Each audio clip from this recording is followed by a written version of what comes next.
Good morning, Melee, and welcome to the 8th iteration of the Gallant Melee Open Series. My name is Deer, and I'm excited to kick off today's show. I'll be going through the event schedule, some updates from around the Melee scene, and I'll end off with an exclusive interview with Nouns Esports' Aklo. Before I dive into the schedule, I want to give a huge shout out to our event sponsors. Eggdog Esports came in huge this event, not only providing direct sponsorship, but beefing up our prize pool. If you didn't already know, the winner of both the East and the West brackets will be flown out to Eggdog Scramble 2, a 250 attendee stacked Melee Regional happening in Vancouver, British Columbia, Canada on January 13th. The Golden Guardians provided our event with significant direct financial support through their Smash grassroots funds, dedicated towards supporting the sustainability of event organizers. A massive shout out to Hoagie, Zeke, and the rest of the crew at GG for keeping Melee alive. Check out their YouTube channel, GG Melee, for awesome and unique, regularly posted Melee content. Lastly, a shoutouts to Nouns Esports. We'll dive into more about what they're all about in the interview with Aklo, but through submitting a proposal to their prop house, their organization voted to contribute funding towards this event. They're truly a group of passionate esports enthusiasts who want to contribute to growing, supporting, and sustaining our community. I'm incredibly grateful. Alright, let's dive into the schedule for the day. We'll be kicking off our day with a content block curated and coordinated by the legendary Turn Down for Walt. Walt worked with a myriad of content creators to put together 2 hours of non-stop Melee programming. Stick around for some dope premieres of combo videos, documentaries, and more. Screw Saturday morning cartoons, let's watch some Saturday morning Melee. While that content block is going on, we'll be simultaneously hosting doubles off stream. Check out the streams of the competitors playing in the bracket to check out the action. We'll also have a matchmaking ladder open from 12 p.m. to 8 p.m. Registration for that is open all day as well. So if you want to play and you didn't know this event's going on, jump into that ladder so you can get your grind on. The winner of the ladder will receive credit towards our merch shop. Following that, we'll be diving into the Melee singles bracket. We'll start off with the NA East side, which should run from about 1 p.m. to 5 o'clock p.m. Pacific time. We've got hitters such as Zane, Nun, and Hungrybox facing off in this bracket. Right after that, we'll head over to the West Coast, and we'll have Axe, Joshman, Salt, my favorite Luigi, playing for that bracket. That bracket should go up until roughly 9 o'clock p.m. Pacific time, and to close out the night, we'll have an amazing exhibition event. The exhibition will feature Eggdog's Cody Schwab versus Nouns' Aklo in a first to 5 exhibition. I'm expecting some insane Fox dittos, or maybe we'll see some secondaries, some Sheik vs. Link action. Whatever it ends up being, I'm sure it'll be a match you don't want to miss. Speaking of things you don't want to miss, did you know that we've got a limited edition exclusive merch shop? Head over to start.gg/GMO/shop to get some beautiful threads so you can show your support and show up to your next tournament in style. Thanks for joining me. Without further ado, let's jump into my interview from last week with Aklo. I hope you all have a wonderful time watching and playing in the Gallant Melee Open. Be sure to check out the Gallant Gaming Twitter, Twitch, and YouTube to keep up with all we're doing. Peace!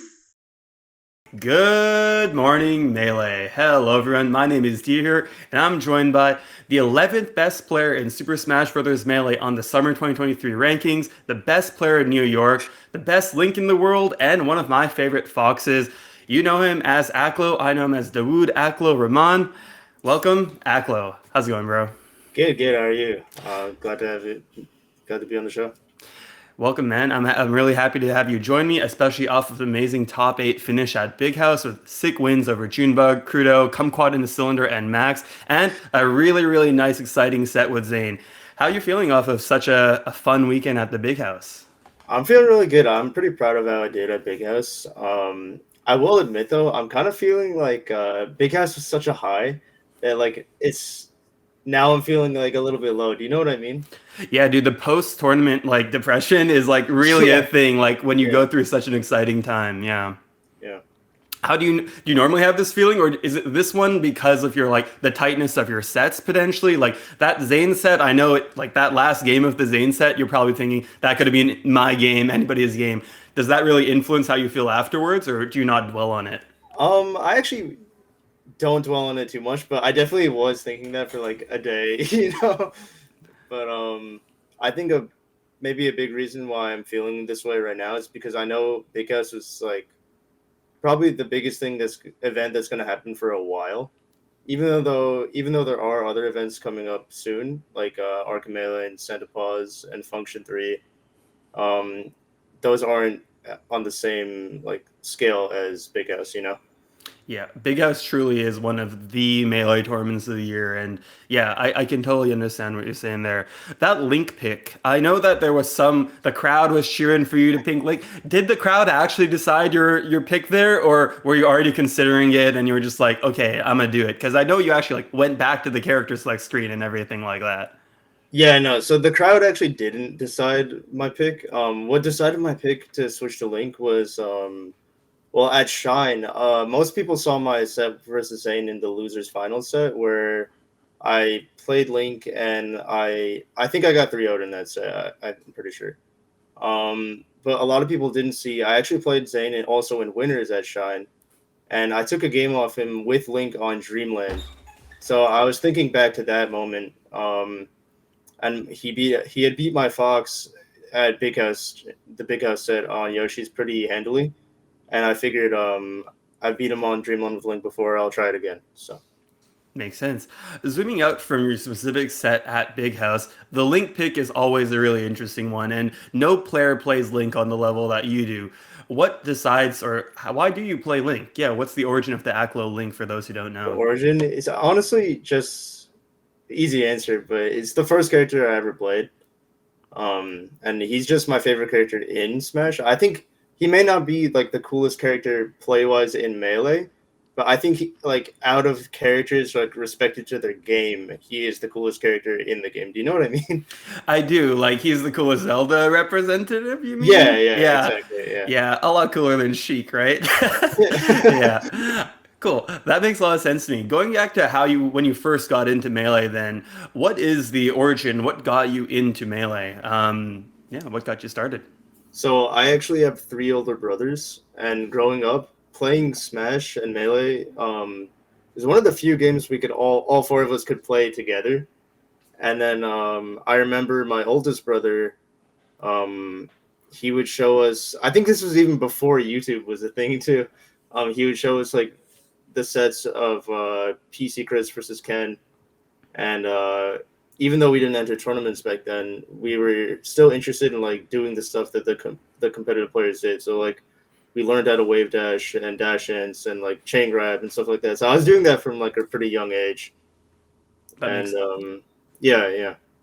really cool. So yeah, your brothers, I'm very well versed in. You are a part of Brotherhood. That's one of the two tags you represent, and that represents your group of brothers who all play under Brotherhood. Is that correct? Yeah, that's kind of like our crew name. Sweet. Yeah, so we would like show up to tournaments, all four of us together back in the day, and people we didn't even make it up actually. Like the TO would be like, "Hey, it's the Brotherhood," and then it just kind of stuck. All right, so you mainly represent Brotherhood, but you also always have another tag, and that's Nouns Esports. Can you tell me a little bit about what Nouns Esports actually is and what they do for you?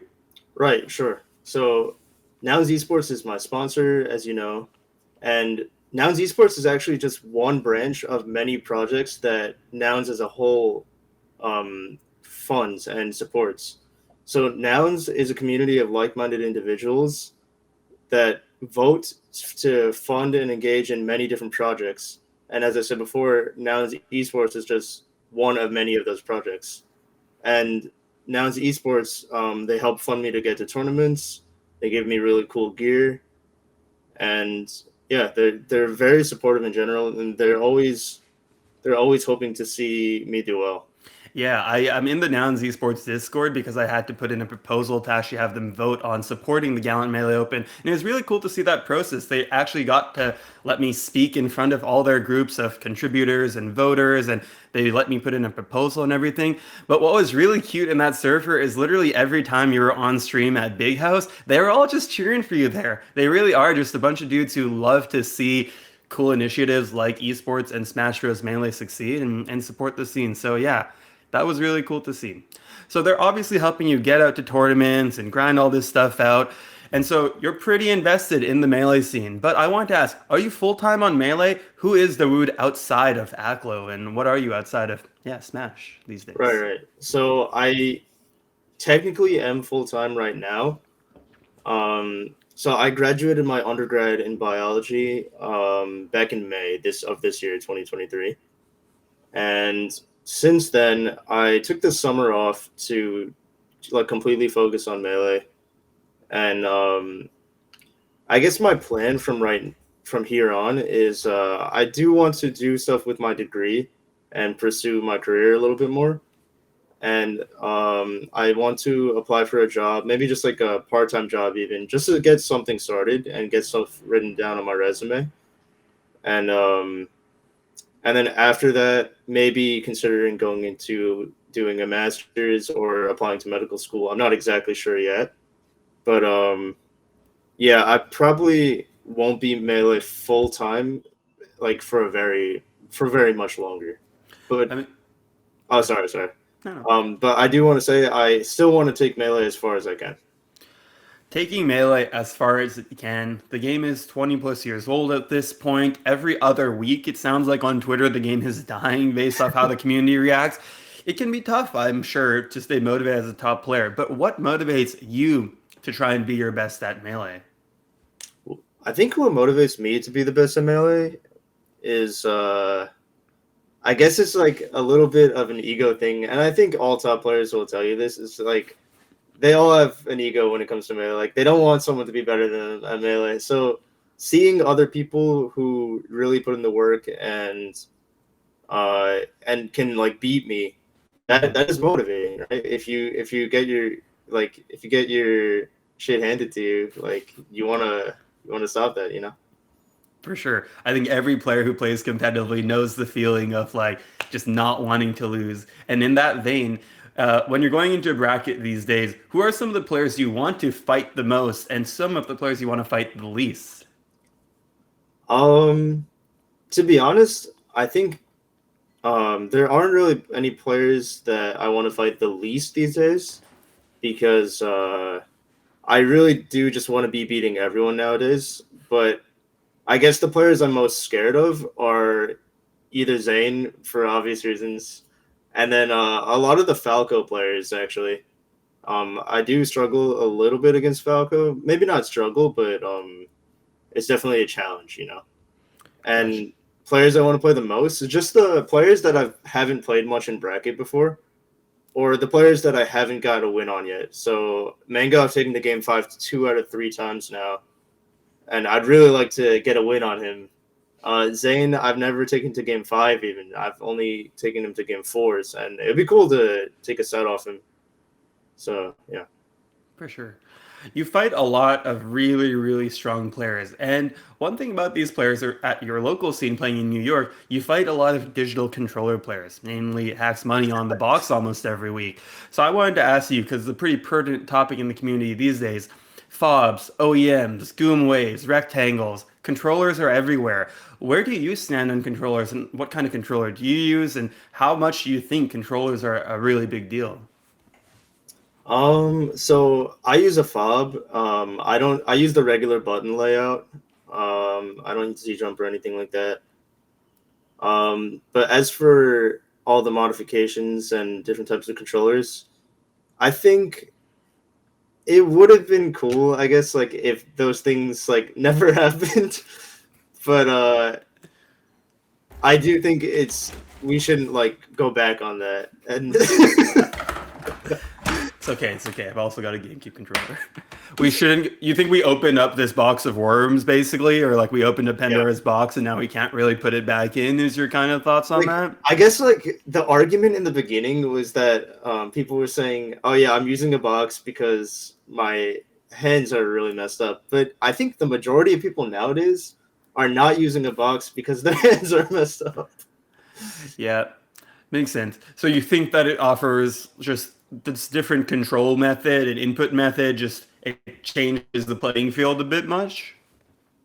It doesn't even change the playing field that much. It's just like when I play against a box player, for example, especially a box fox player. Hmm. Um, there are like some actions in the game that I have to be like more aware of. Like box players typically are better at doing a running jump cancel shine or a running jump instant short up back air, like while retreating and stuff like that.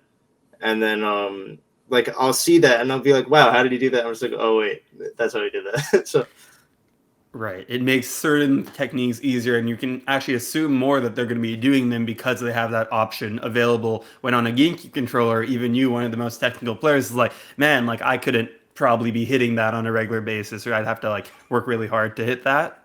right, and additionally, I will say I'm actually not a huge fan of button remapping it too, but I do think that if boxes exist, it's not a big deal. But I think if boxes didn't exist, then I think button remapping would be kind of unfair. Right. That makes sense because again, it's changing the field or difficulty of inputs or Right. making it so it's unequal. Right. That makes sense. So you described what a box fox's playstyle might be. How do you actually describe your fox's playstyle? Because I know that's something that has at times been a lot of people arguing different ways. But how do you see your own playstyle?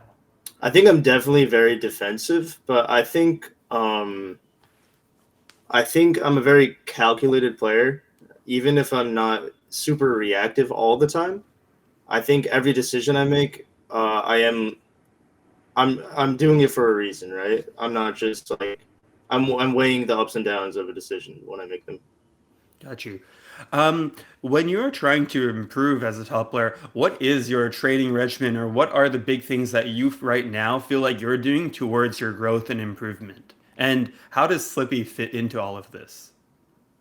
Okay, so I think well, I've been trying to do a little bit more of just like watching myself play, like like recordings of my VOD matches. analysis, Yeah, I'm not the best at it, I'll admit. To be honest, like you may know my older brother. He's kind of my coach too. Foxy Grandpa? Yes, Yep. yeah, he's very good at VOD analysis, so he helps me with it a lot when he has the time.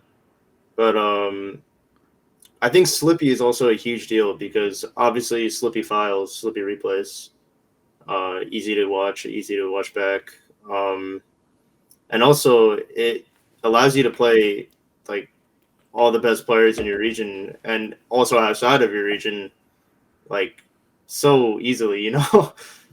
so that's huge for practice. Yeah. Got you. So when you're playing on Slippy or on ranked, like on your stream, for example, do you feel like you're actually always playing with the intentionality of like trying to improve or grow? Or when you're playing on your stream, do you feel like most of the time you're actually just like playing for the sake of playing? Or are you a player who even actually differentiates that? Because some people are always just playing. Or do you ever play with intentionality in that regard? I will admit, a lot of the times when I'm playing, I'm just kind of mindlessly playing, especially like if you just get home from like a long day of like work or school or just anything, right? And you just like kind of want to wind down. So when I go on like unranked or play like that with someone, yeah, that's more so mindless playing. And um, but there are definitely times where I'm trying to focus and like buckle down, and it probably is a little bit easier to do that when you're not streaming, but still possible to do while streaming too. Mhm. When you're at home and in your room, obviously the environment is really, really different. And I mean, we were earlier talking about the big house, which had thousands of people in that room.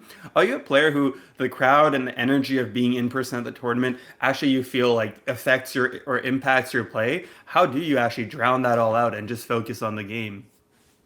Well, in the past, like when I first went to tournaments, like I don't know, almost 10 years ago now, the crowd used to, not maybe not get in my head, but used to distract me a lot, and it really I think just came with experience.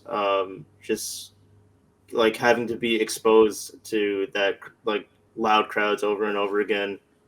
I got used to it, and I actually think that nowadays, I actually do think that I play better in tournament than I do in friendlies. I think I need a little bit of extra pressure. That makes sense. In speaking of pressure, so last couple questions here. What are the main pressures that you have on yourself, I guess, going into 2024 Melee, which is just around the corner at this point, given we're at November is next week. What Yeah. are you really trying to aim for in 2024 with your gameplay? Well, in 2024, I guess I haven't really thought too much about 2024 yet because I'm hoping right now at the by the end of 2023 to get ranked in the top 10. Okay. But in 2024, it'd be cool to be. I mean, it sounds like a stretch, but like I think it's maybe possible to maybe even like break the top five. Sweet. Yeah, I would Yeah. love to continue seeing you on the up and up. Last question here. What is your current outlook on the future of Melee? I know that's a great and big question, but I'd love to hear from you the where you feel about where Melee is at right now. I think that as long as people want to play melee, melee will always be around. Hell yeah. Melee never dies. All right, Aklo, that was an amazing time chatting with you. Is there any last things you want to shout out or say to our viewers at home before we sign off? I hope you enjoy watching Galint. Obviously, shout outs to Nouns, my sponsor, my manager Athene, and the Brotherhood, of course. Yeah. Awesome. And Thank you. thank you for this interview. Of course, man. It's always fun chatting with you. You're always such a bright light whenever I get the chance to meet you in person at events. You're always smiling, and you're one of my favorite top players because you're always full of positivity. So, yeah, thank you, Aklo, for joining me today. And I'm looking forward to seeing you fight Cody in the first of five later on tonight at the exhibition match. All Sounds right. good. Take it easy, everyone. I guess.